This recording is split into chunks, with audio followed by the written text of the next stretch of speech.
I think peace for me is when you move forward with God, not knowing where He's taking you, and it doesn't matter because you know God.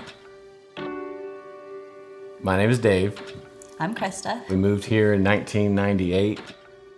When you begin dating somebody, it seems like the whole world wants to ask you when you're going to get married. And then, of course, once you're married, they immediately want to ask you when you're having kids. And so we would just tell people, well, we're on the 5-year plan. And as 5 years went by, we joked about being on the 10-year plan. Somewhere around the 7th year of with no kids, I think God started stirring in our hearts a desire to have children.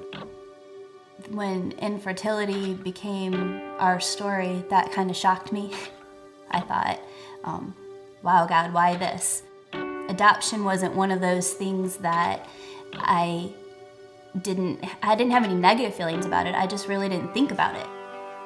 We prayed a lot and we took our time, and one of those days we decided it was God saying, do it, and to not do it was just fear. So we had to step out and start the process. And our adoption counselor was the one who sat in the room behind us and looked at me and said, I feel like God is telling me to let you know that He's gonna stretch you a lot. And she was right. Yeah. He was gonna stretch us a lot. Probably one of the biggest things I struggled with was this idea of an open adoption. Actually knowing who the birth mother or birth father would be. We got a phone call from a young lady that Krista had been discipling at CrossPointe, and she had met a young lady that wanted to give her child up for adoption. She decided she wanted to meet us, and Dave and I went up to Marietta, and we met both biological parents, and that was a really new direction for our lives because it changed everything. And within that week, they called and said we were the family.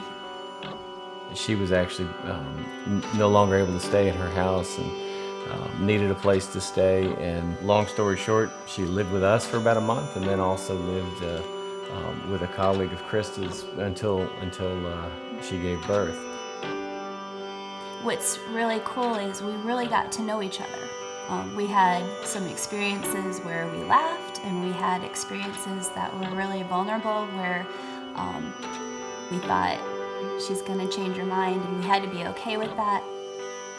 There was one night that I was driving with her, it was dark, and she was staying with a friend of ours at that time, one of the teachers that I work with. And she was in the vehicle, I was about to drop her off, and said that it was getting harder.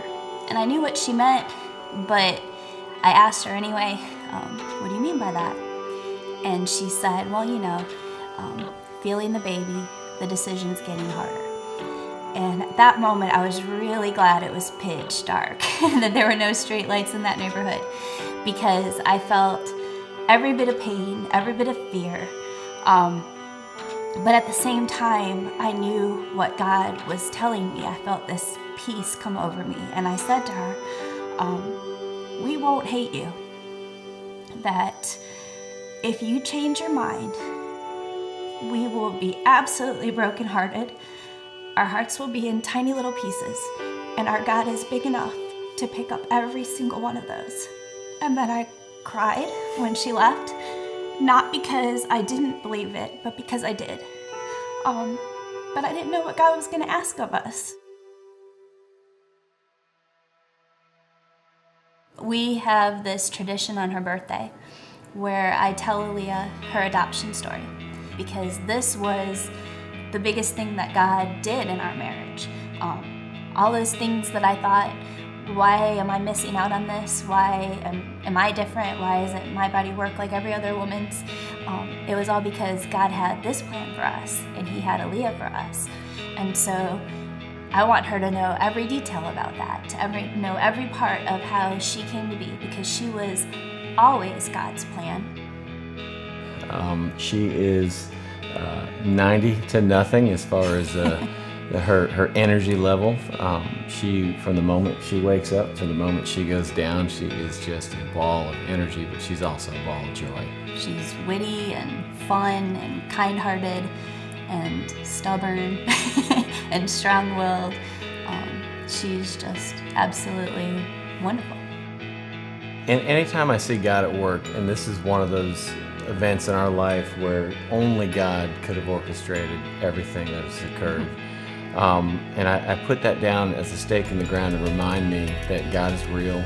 God is real in my life and that He cares about us. Really, He provided that supernatural peace. It's indescribable. It's incredibly hard to measure, but it truly was present.